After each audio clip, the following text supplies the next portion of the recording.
Welcome to Penrose Learning, where we make understanding easy.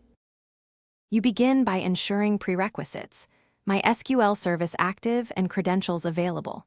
Open your command prompt now, and if needed, elevate to an admin shell with sudo so permission issues don't interrupt login. Once done, run MySQL uroot p to prompt for password. Specify host if connecting remotely. This first step establishes the client session and authenticates you, which is essential because all subsequent SQL work requires a successful client connection. After login, you'll manage databases with straightforward commands. First, you show databases to see available schemas, then use database name to set your context so query is run against the right data. Explain why. Selecting the database avoids prefixing table names and reduces errors.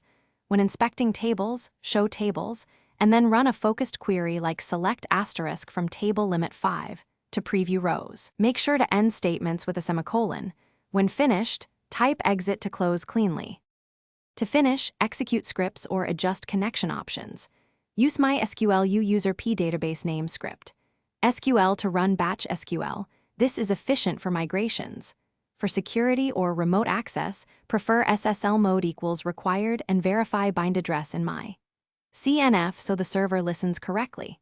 If something goes wrong, the key troubleshooting tip is to verify service status, port accessibility, firewall rules, and that the MySQL user has proper host grants. These are the usual culprits, and fixing them restores access quickly. Thanks for watching. If this was helpful, leave a like and consider subscribing. See you next time.